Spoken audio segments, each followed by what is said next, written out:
Jesus wonderful? Isn't the name of Jesus wonderful?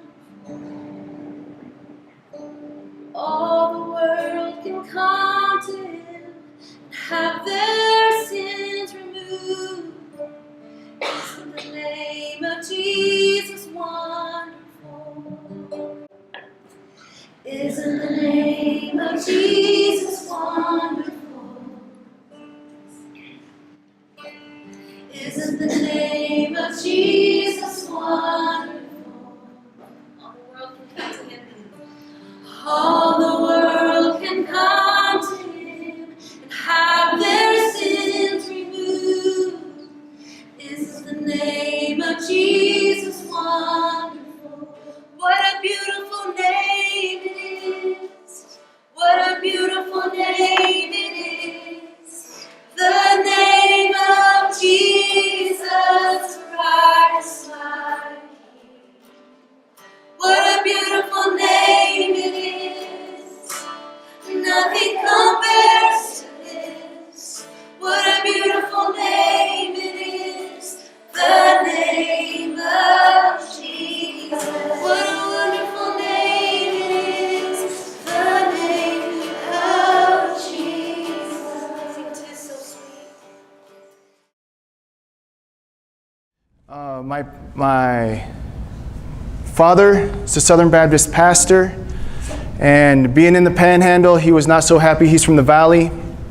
He's praying, and he asked the Lord to move him 1,000 miles south, and the Lord instead, with his great sense of humor, moved him 1,000 miles north. And that's why I have this dumb accent that I have.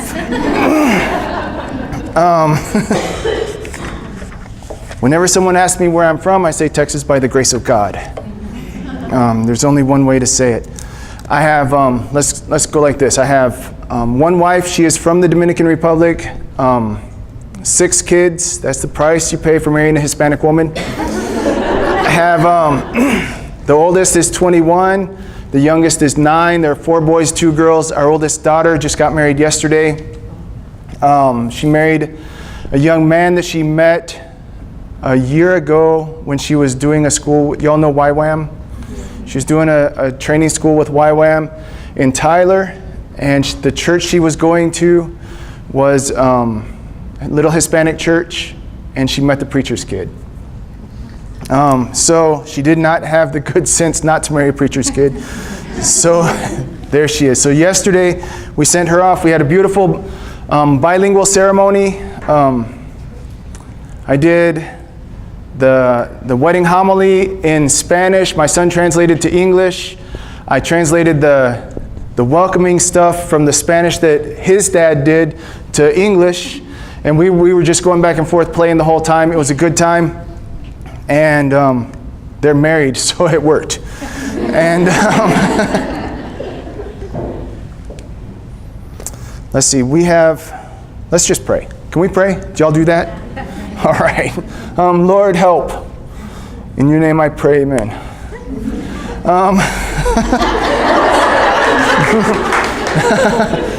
I don't know how y'all pray, that's how I pray. Just cut to it. As Susan said, I've been married for 23 years. Esther and I met at a ministry in Lindale that's no longer around. I went to high school in Cayuga. Anyone know Cayuga? We used to play Mount Pleasant in football back in the day. This was back before some of y'all were born. Then we moved down to the Gulf Coast to a little town called Gilcrest, where my dad pastored for about 20 some odd years until Hurricane Ike came through. And I don't know if any of you remember pictures of seeing the Gulf of Mexico and one yellow house sticking out of the Gulf of Mexico when Hurricane Ike went through. But that town that used to be there was where I used to live. And right in front of that yellow house was First Baptist Church of Gilcrest, Texas, before the storm. So my parents left one afternoon. They put 2 changes of clothes, their Bibles, and the hard drive of their computer in the car. They said, we'll be back in a couple of days to get the rest of our stuff, except the Lord put it all in the Gulf of Mexico. So that's where all of my school memories are and all of that stuff. And that's how my dad got retired from pastoring. Turns out that when the church is gone and the town is gone, there's not much demand. It's weird. All right. I'm strange, so bear with me. I also beat around the bush. Nobody brought a Bible. That's good. I'll just make something up and you'll believe me.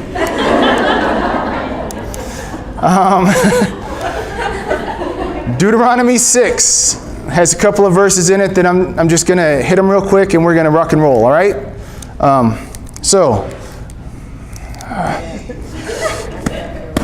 Deuteronomy 6, 4 through, let's do 9. 4 through 9. It says, Hear, O Israel, the Lord our God, the Lord is one. Love the Lord your God with all your heart and with all your soul and with all your strength. These commandments that I give you today are to be upon your hearts. Impress them upon your children.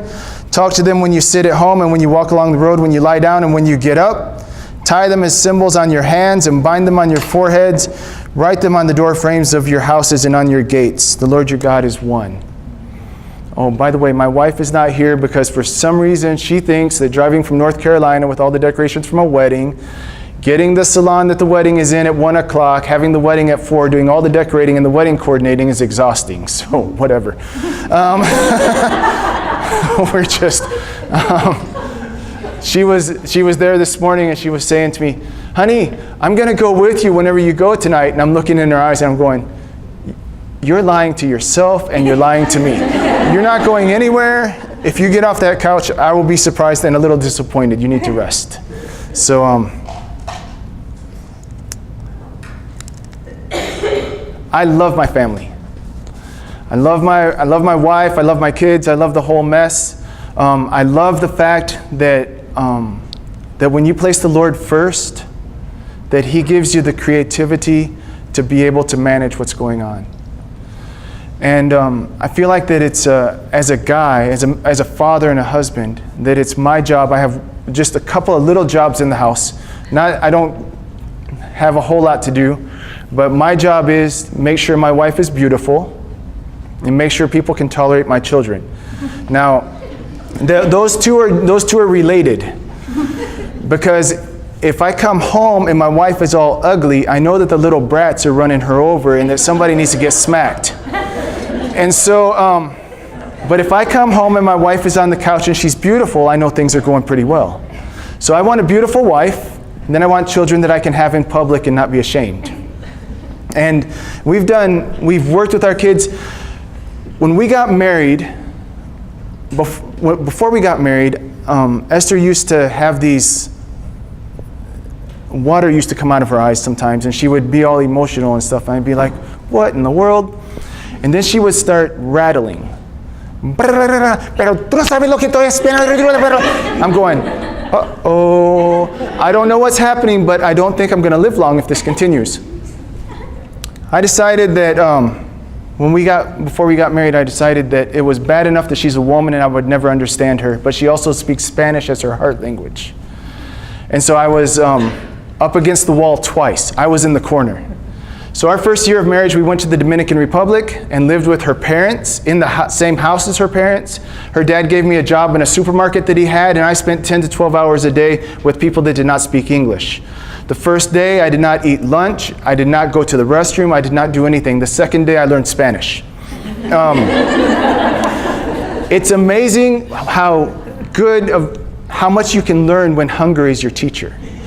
And so I learned after 3 months, I was translating the news from English to Spanish or Spanish to English. I was having to go around the bush a bunch of times to get certain points across. But I started speaking and learning. We came back to the States for a little bit. Then when Esther showed up pregnant, don't know how that happened, we had decided that we wanted our kids born in the Dominican Republic. So when she was 8 months pregnant, we moved back. And people said, are you nuts? I said, not really. They've been having kids there for a long time. They know how to do this. And we went back. The reason that we wanted to do that is because with an American passport, there are certain countries you cannot get into, but with a Dominican passport, you can get into almost any country because no one's afraid of the Dominican Republic. And so we from the beginning, had a heart for missions for our kids. So our firstborn was Isaac.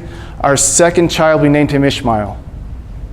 And we named him Ishmael because Ishmael means God hears, and also because we all have biblical names, and we didn't want the names of our children to be an impediment if someone wants to go to the Arabic world, to the Muslim world as a missionary.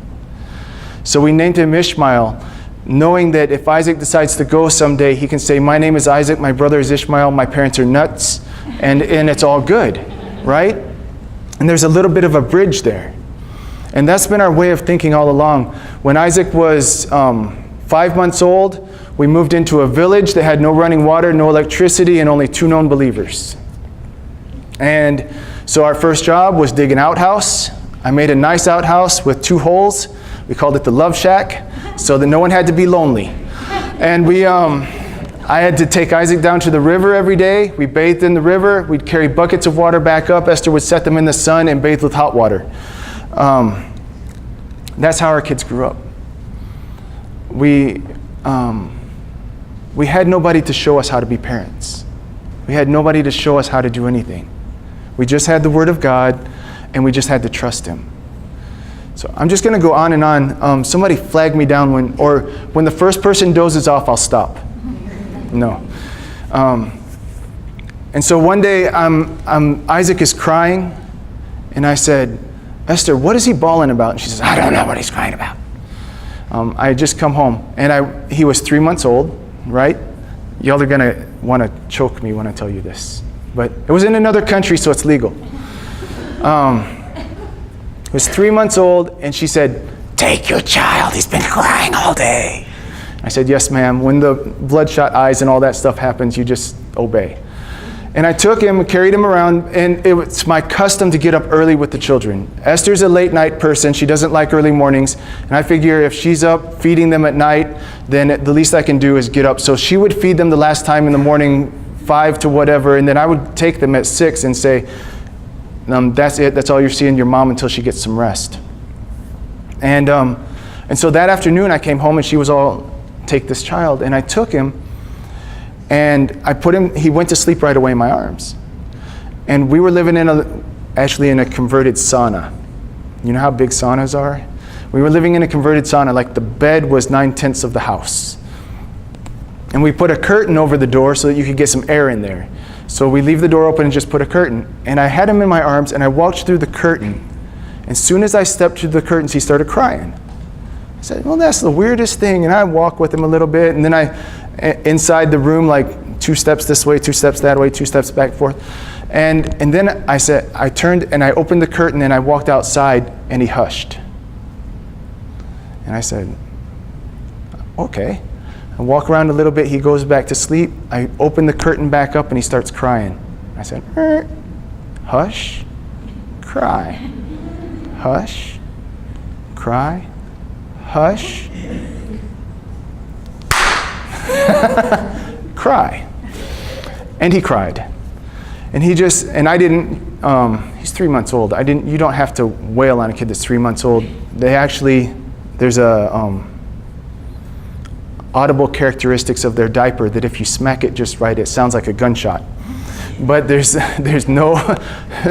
are no traces left. So it's a technique that you might practice with your dolls.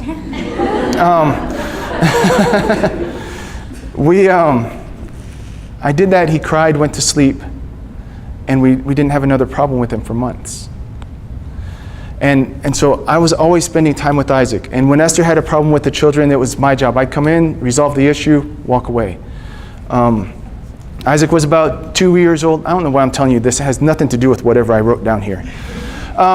He was about 1.5 to 2 years old, and we're walking somewhere, and I said, dude, I'm not carrying you everywhere you want to go. We're in the villages. You've got to walk everywhere anyway. You may as well just learn to walk. So I set him down on the ground, or he knew how to walk, but he wanted to be carried. And I reached down, and I just lightly thumped him on the hand, and I said, give me your hand. And he looked at me and started to walk and said, no, come here, give me your hand. And I communicated to him to put his hand in mine. It takes about a minute. And so he put his hand in mine, and we start walking, and he lets go, and I reach down, put your hand in mine. And so he reaches up and does it. And in the course of about 15 minutes, I taught him that whenever I said, give me your hand, that he would put his hand in my hand. Without me reaching down to get his hand, I'm not bending over, I'm an adult. You can do the bending over, you little elastic thing. I'm old and frail and all that stuff. You're going to do the work. And he would put his hand in mine and walk. With time, he would be sitting across the floor, and I would say, Isaac, give me your hand. And he would get up, come over, put his hand in mine, and I'd say, thank you, man. Go back and play. Whoop. And he'd go back and play. A little while later, he's over there, and I'm calling him, and I'm doing it, and I'm extending the leash. I want a verbal leash on him. I did all this garbage because I read once that a dog, the smartest dog in the world, is dumber than a 2-year-old kid. And I said, well, if dogs are dumber than my kid, then at least my kid can obey like a dog. If you can train a dog, you ought to be able to train a kid. But we had nobody to tell us better, so we had to go with our own little dumb thoughts. One day we were in the States. Isaac's 2 years old, and we're in somebody's yard, and one of the other gentlemen that was with us, his kids kicked a ball and it went across the street. And we're in farm country, it's during harvest time, and a truck is coming down the road. And as this truck is coming, a semi is coming, the ball rolls right in front of it, and here goes Isaac, and he's putting his foot. The road is here, like where this red carpet is, and he steps there. My friend says, Tim, your son. And I said, Isaac, give me your hand. And Isaac turned just like this, turned around, came back, smiled, put his hand in mine, and I said, thank you, man, I'll go get the ball for you. And I went and got the ball, and my son's life was saved. What difference does it make what we teach our children? What difference does it make how we treat them? What difference does it make? In my mind, I saved my son's life at one point when I taught him to give me his hand. When I taught him to obey in an instant, his life was changed. And now I have a 21-year-old who is a blessing and incredible. If you have a single daughter, you might just...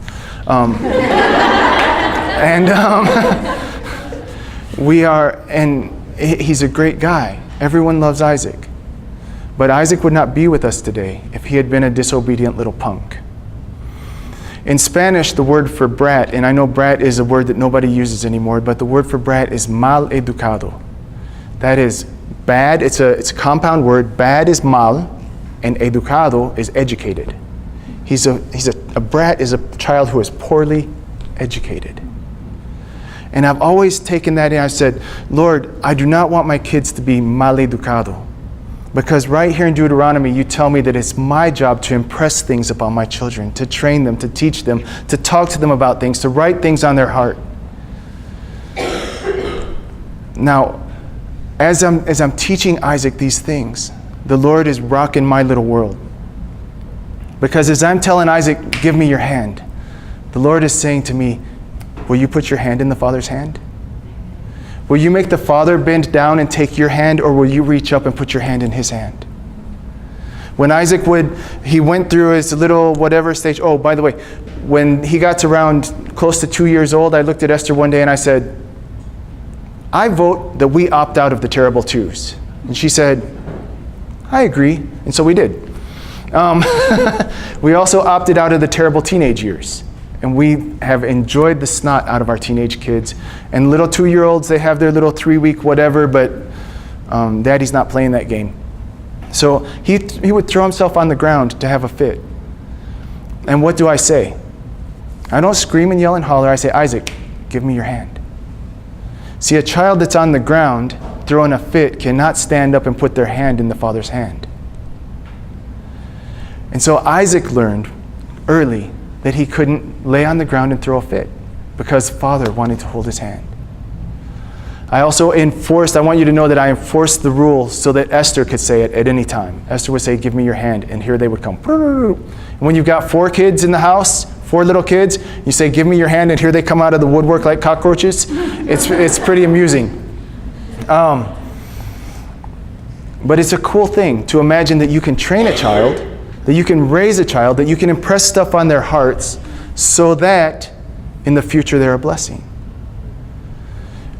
Abigail, she met this dirty little boy that's married her last night. No, he is a good guy. But she met him and she said she wanted me to meet him. She wanted him to have to talk to me. And so she invited him out to North Carolina, and he asked permission. He asked my permission, first of all, to date my daughter, and then he asked permission to come to North Carolina. And it was funny because he said, he's speaking to me in Spanish, and he's, Brother Roots, would it be okay if I date your daughter? I said, are you planning to get married tomorrow? He said, no, we just kind of want to get to know each other. He said, but I'm not playing games. I'm thinking about marrying her in the future. This isn't a game for me. I'm serious. And I said, okay, you can date her. And he said, I want to ask you another question too. And I said, stop. I only have 2 daughters. You get 1. Relax. And and he said, no, I want to come out to North Carolina and meet the rest of the family. And from the beginning, he wanted to be a part of the family. And Abigail's the same way. So Abigail, when he was before he came out, Abigail looked at me and she said, Daddy, if you don't like him and if you say no, then we'll break up tomorrow and I'll never talk to him again.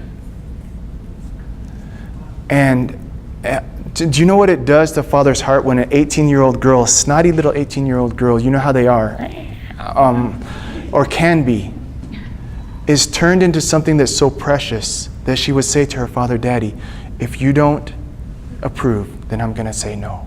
I'll walk another direction. Yesterday, she's texting me, and she's going, Daddy, because, well, just so you know what our schedule's been like, on Wednesday, we drove in from North Carolina. Thursday night, I started speaking at the Hispanic camp, family camp for the Nazarene Church. So I was their keynote speaker. Thursday night, Friday morning twice, Friday night, Saturday morning twice, went to rehearsals in Tyler, drove an hour and a half to rehearsals, drove an hour and a half back, spoke Saturday night, Sunday morning twice. And yesterday morning she was texting me and she's saying, Daddy, I want you to get here first. Get here soon, because I want you to be able to see me before Jonathan does. And it's an awesome thing. It is such a special thing to have children who not only love you, but love the Lord. If you come to our house, 6 kids there'll only be 4 kids now in the house. Oh, it's like an empty nest. Only 4 kids. Wow, vacation 24/7. If you come to our house, you'll come into our house and you'll wonder where all the children are. Because the inside of our house will be quiet. If you go out in our yard, Samuel's out there with his machete clear-cutting forest. And by clear-cutting, I mean he has a section like the size of this room that he's cut all the trees out of. They're all laying on the ground and waiting for firewood for the winter. He's preparing everything for the winter. He's 9 years old, out there with his machete. Calluses on his hands like a man in this. Anyway, but if you go outside, they're a bunch of little savages. But they come in the house and they have to be quiet. You want a rough house? That's great. Outside.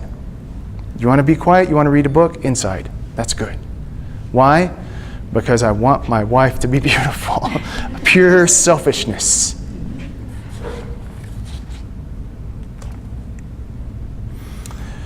I want to encourage you. Homeschool and public school teachers we have here, we have both? Yes? I want to encourage you that as you are working with children, as you're messing with them, in the community where we're working, the teachers come to us and they say stuff like, it breaks my heart because I know that when these kids go home on Friday that they may not talk to another adult the entire weekend. That their parents will be so high all weekend that they won't have another adult say something nice to them until Monday morning. But as you're dealing with these kids, what an opportunity you have. What a charge to know that you are the one speck of light in these children's lives. That some of these kids who their parents can't stand them, they're a burden, they need to hear somebody say something nice to them. Even the little ugly smelly ones need to hear something nice, especially. And for me, it's just such an opportunity. I think about school teachers and I'm going, man, what a job. I don't know that I would want to be in that place, because you're between a rock and a hard place. You've got Jesus that wants to come out of you, and you've got the state that wants to stuff him back in. But we're finding in our community in North Carolina,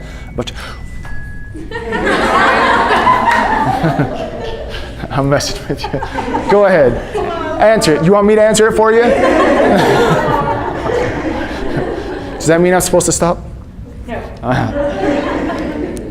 We're finding more and more public school teachers who are realizing that what the state is demanding of them is almost impossible.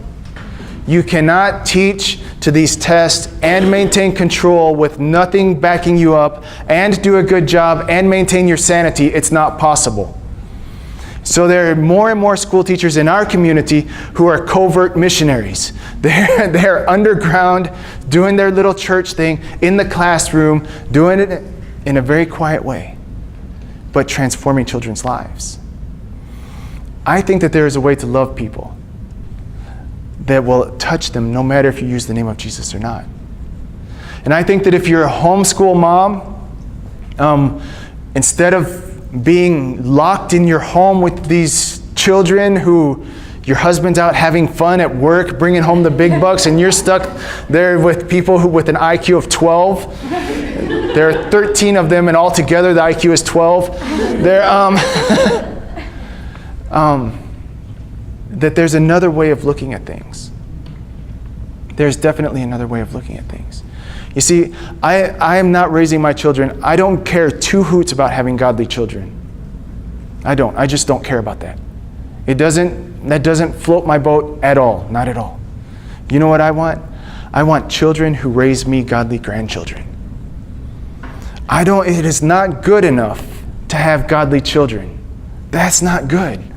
I want children who are going to go out and give me grandchildren that I can enjoy. I want grandchildren soon. And I want good ones that I can tolerate, that I don't have to... I do. There's a principle in boxing, and this might not be the group to talk to about boxing, I don't know.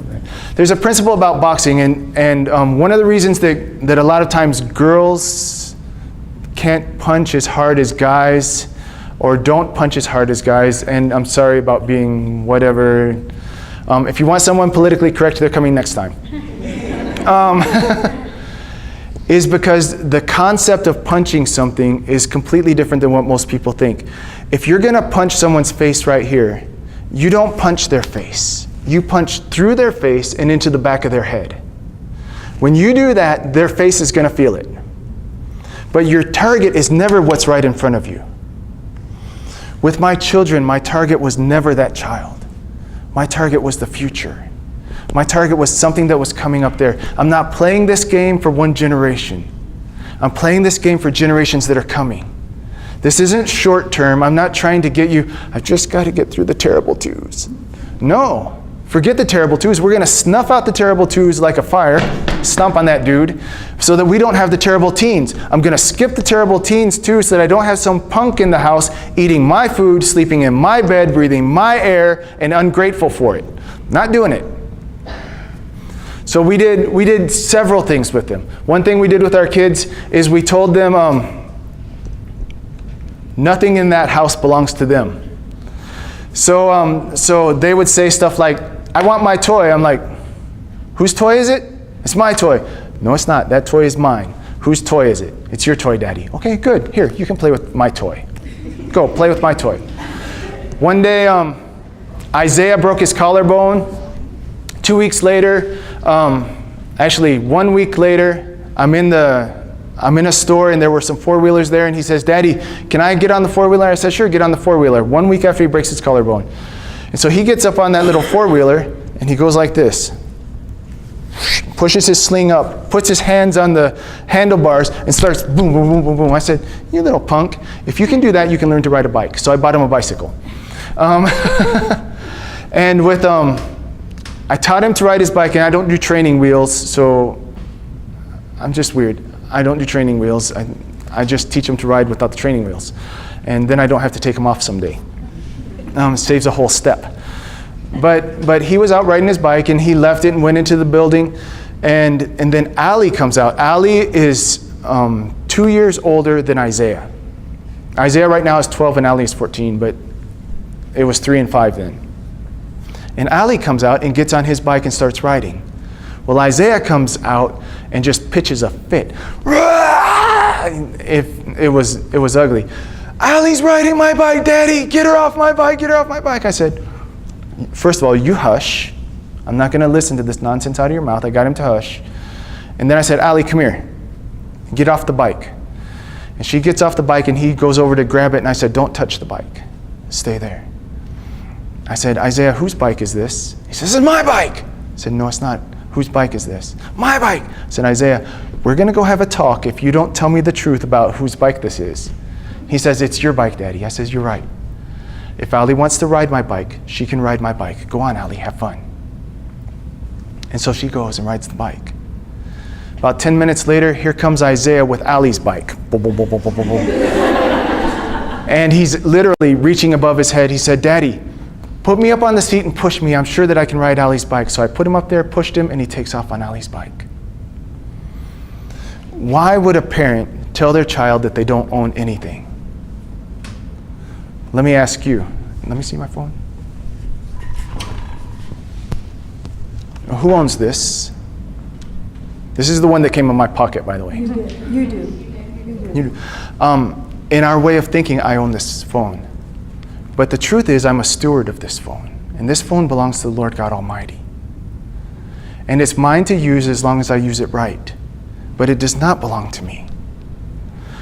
And so as I'm teaching them that nothing in the house belongs to them, I'm also showing them principles of stewardship and how the Lord treats our belongings. To the point that whenever they talk bad to their mother, I tell them, you can talk to your mama however you want to, but if you talk to my wife like that, I'll beat the living daylights out of you, kid. And because she's my wife, you better be careful how you talk to my wife. If she was yours, whatever, but she's not. And in reality, she's not even their mom. The Lord blessed them with that. But if I have to take care of Esther as the one that the Lord trusted with her, then how much more should these little punks take care of her? And so we continue and we teach principles that lead to a life that's lived in a different way. So what have our problems been? Our problems are things like this. Isaac cannot keep anything. He gives everything away. He works, he's going to college full-time, working 3 jobs, getting his stuff, and if he sees somebody whose calculator is not as good as his, he loses his calculator, goes back to work, gets the money, buys another calculator, and he's constantly giving stuff away. And I say, Isaac, you can't be giving stuff away. He says, it's not mine anyway. Yes, sir, you're right. Forgive me, I was mistaken.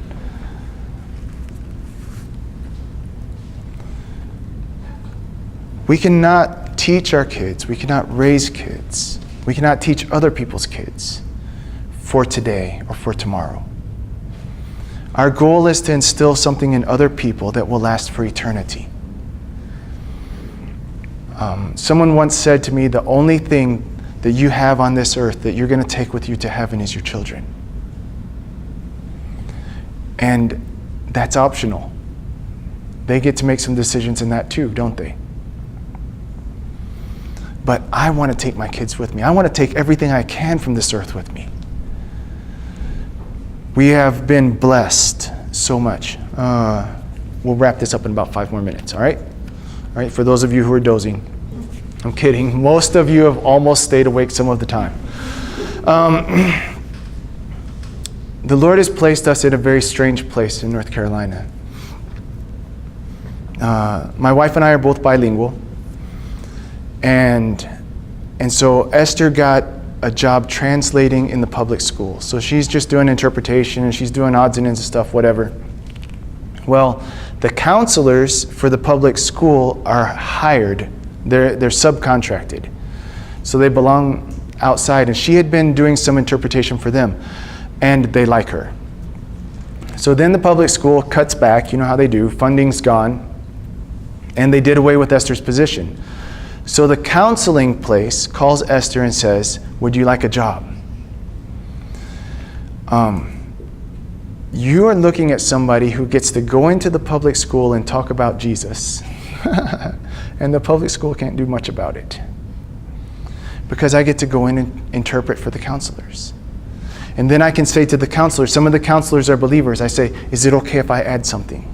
And they trust us. Why they trust us, I don't know. I'm from Texas. I'm smart like a box of rocks. There's just not, but they trust us. And we get to talk about Jesus. We went to a school, to some of the principals in our community, and some of the people were asking for parenting classes, so we went to the principals and we said, can we give a parenting class in the school after hours? And they said yes. And we said, but we're Christians and we're going to bring the Bible. And they said, is it after hours? They said yes. Are you going to charge people to come? We said no. Are you going to lock the doors and keep them in? I said no. And he said, you can talk about whatever you want. And they invited us into the public school to give parenting classes about using the Bible. Can you imagine such a silly little thing? You take two uneducated people who are confused about their heritage and don't really know who they are, and you take people who grew up like I can recite to you the FFA Creed. That's the kind of person I am. And then I was a country bumpkin in the Dominican Republic. So my Spanish is very Dominican, but very hick. Hick might be the best word to say it. And so they're inviting us to come in and to teach people how to be good parents. And the parents are coming to us and saying, we need help in our marriage. And we're going, we're not counselors. We can't use that word. If we use it, there are legal ramifications. However, if you'd like to get some dinner and talk a little bit, then we're in. And they come and they're showing up at our house all the time. And we're going, Lord, what's going on here? And he's saying, be faithful. Just be faithful. Walk in my ways. Show my love. Show my love to people. You know what Jesus did? He just loved the unlovable. That's what he did. And I think we all know people who are unlovable. From time to time, that person shows up in the mirror. From time to time, there are little things that live in our house or our spouse. Maybe they're in your classroom. Children who have learned to be unlovable and get attention. And I look at it and I go, Lord, how would you treat this person? And the Lord says to me, idiots are a dime a dozen, and we all get a turn. Love them. And so we do. I want to encourage you as you go into the new school year that your job is to love people. And it's to think about the future and to not love them for today, not love them for tomorrow, but to love them into a future that's prosperous and honoring to God. To bless children in such a way that they will not forget who you are. To wrangle your husband into doing what he's not doing that he ought to be doing. Because I know that most husbands do not do what they ought to do. But there's grace. There's so much grace out there. The Lord has shown us so much grace. Y'all are an awesome group with an awesome impact. If each one in this room transforms 2 lives in the next year, good night, Irene. There's going to be a fire around here. You're not going to be able to put it out. How would Jesus, well, I always go, how does Jesus love me? Well, how does he treat me? When I'm unlovable, what does he do with me? When I'm intolerable, what does he do with me? When I'm an idiot, what does he do with me? So can I pray? Yes. And then I have one more little thing that I want us to do before we go. And so, Lord, you are good. And Lord, we love you. And Lord, we want to bless you. So Lord, I just ask that this next school year would be a blessing for each of these people who are here, each of these ladies. That you would give them strategies, creativity, wisdom of how to reach children's hearts with math, and science and English, and more than anything with your love. Lord, help them rock little kids' worlds. Open their eyes. Give them creativity. In your name I pray. Amen. I think it would be sweet, and I don't know how you're planning on ending. I don't know what's going on here, but I think it would be sweet if at your tables, you'll lift each other up. Just briefly. Just pray for the people at your table. Say nice stuff like, the Lord bless you, and that kind of whatever you do. And just lift up the people at your table real quick. And then when someone comes up here and goes like this, it's over.